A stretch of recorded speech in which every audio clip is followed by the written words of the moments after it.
Hey, welcome. You ever wonder why some huge companies crash and burn in new markets while others just seem to strike gold? Well, it's not luck. It's all about strategy. And today, we're cracking the code with a simple three-step recipe for winning in some of the world's most high-stakes, fastest-growing places. Look, let's be real. Emerging markets are one of the biggest opportunities on the planet. We're talking billions of new customers, explosive growth, and just raw, untapped potential.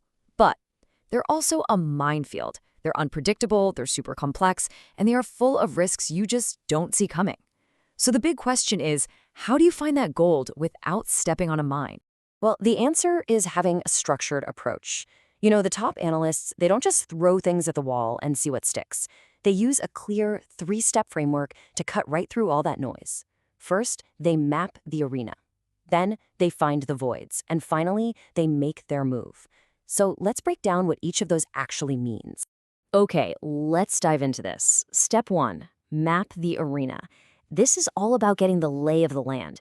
Before you even think about your product or your marketing, you have to understand the fundamental forces that are shaping the entire market.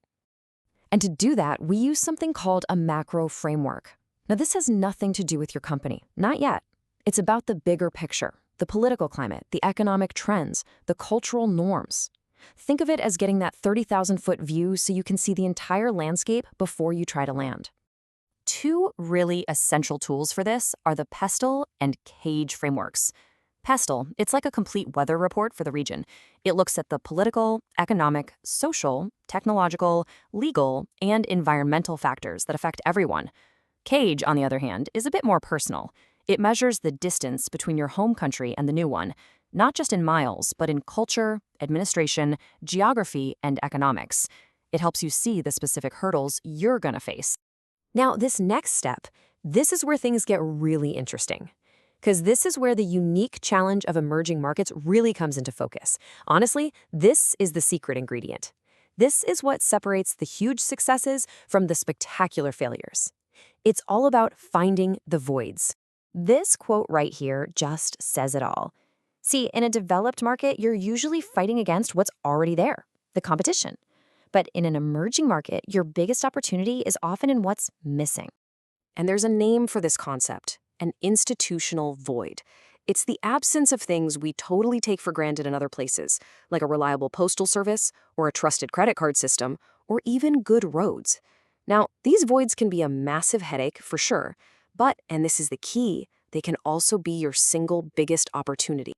So what do these voids look like in the real world? Well, think about a lack of trusted digital payment options. That's what forced Alibaba to invent Alipay in China. And look at it now. Or what if the delivery network is a total mess? Well, that might lead a company to build its own fleet of trucks and drivers. Every single void is a problem just waiting for a smart company to come along and solve it. All right, let's get to our final step.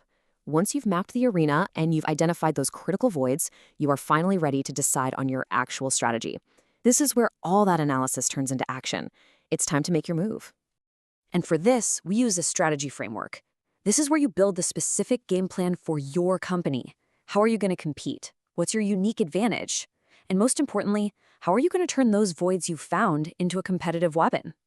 And there are different ways to think about this. For example, springboard theory helps us understand how a local company might expand out of its home market to grab some key technology or talent just so it can springboard ahead of rivals back home.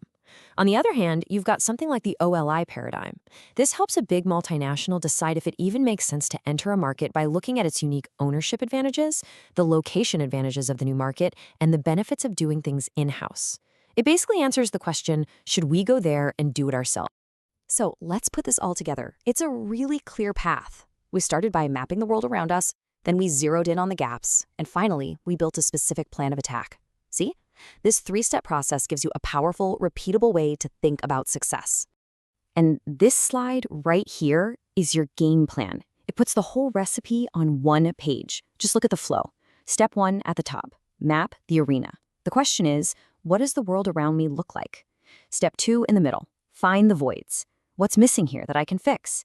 And finally, step 3 at the bottom, make your move. Okay, based on all that, how am I going to compete and win? It's a perfect roadmap from broad analysis to focused action. So the big takeaway here is that this isn't just theory. This is a real, practical, proven toolkit. By following this three-step recipe, you can go from being completely overwhelmed by the complexity to acting with total clarity and purpose. You can turn one of the world's biggest business challenges into your company's next big win. And all of this leaves us with one last big question to think about. As technology gets better and better and it starts filling in all these old voids we talked about, what are the new voids going to be? Is it going to be data privacy, maybe AI regulation, or sustainable infrastructure? The companies that figure that out first, well, they're going to be the next big winners.